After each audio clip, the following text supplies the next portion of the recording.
In control of Washington, GOP-run Congress sees mandates starting with end to Obamacare. The 115th Congress begins Tuesday with a full slate of business, though nothing will be more politically important or pressing for Republicans than repealing Obamacare.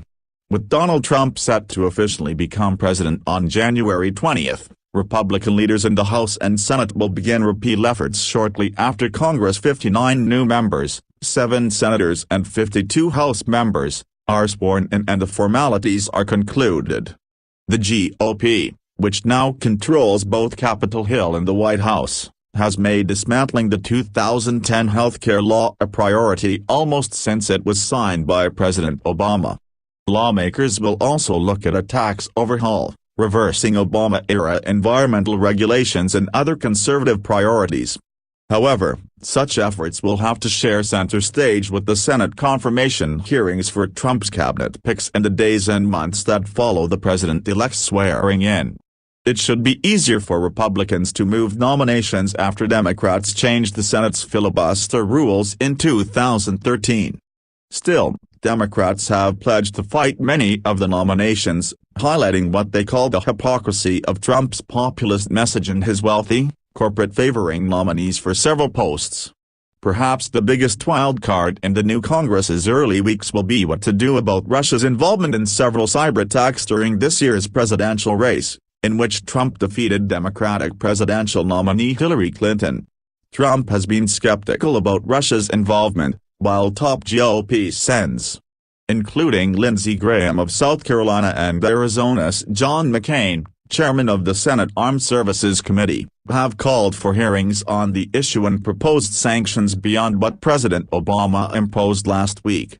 McCain told Fox News on Wednesday that he also wants to permanently station U.S. soldiers in the Baltic Sea countries bordering Russia and increase aid to neighboring Ukraine against Russian aggression, to ensure Russian President Vladimir Putin knows this kind of interference will be responded to.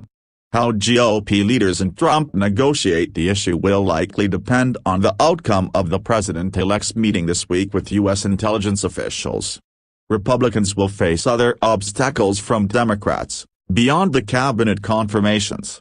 Senate Minority Leader Chuck Schumer, D.N.Y., and House Minority Leader Nancy Pelosi, D. California, have already made efforts to stop proposed changes to entitlement programs like Medicare and Medicaid and to Obamacare. Those efforts include a planned National Day of Action on January 15. Bring it on, Schumer said in November, after Senate Majority Leader Mitch McConnell vowed to make repealing Obamacare a first order of business. And Obama is scheduled to visit congressional Democrats on Wednesday to discuss ways to save his signature legislation. Republicans likely won't be able to replace Obamacare in its entirety for several years, considering they would need an alternative program for the roughly 22 million Americans who would lose their current health insurance. In addition, Trump and both parties have expressed interest in a large transportation bill to create jobs and to fix the country's aging infrastructure. But a clear plan has yet to emerge, with the estimated billion-dollar price tag a likely sticking point among fiscal conservatives on the Hill. The new Senate will have 52 Republicans, 46 Democrats and 2 independents who caucus with the Democrats. The House will have 241 Republicans and 194 Democrats.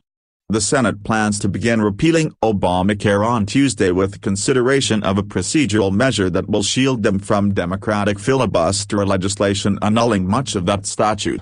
Lawmakers will then spend the next few months working on legislation canceling broad swaths of the law. Provisions that are most likely to go are the law's mandate that people buy health insurance or face IRS fines, as well as its expansion of Medicaid coverage to more lower-earning Americans. Republicans will then begin the more complicated task of building a new system. The GOP will have to craft new programs for the nation's $3 trillion healthcare system and make sure insurance markets don't collapse while the transition is underway. McConnell, Key, and House Speaker Paul Ryan, RWIS, also want a massive tax overhaul, with the goal of simplifying a complicated tax code that rewards wealthy people with smart accountants as well as corporations that can easily shift profits and jobs overseas. It would be the first major tax overhaul in 30 years. Trump has also advocated a tax overhaul, but with fewer details. He promises a tax cut for every income level, with more low-income families paying no income tax at all.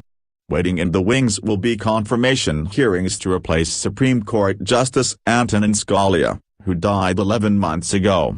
McConnell blocked consideration of Obama's nominee, Judge Merrick Garland, saying the next president should make the pick. The strategy paid off, and the Republican Senate will consider whomever Trump nominates.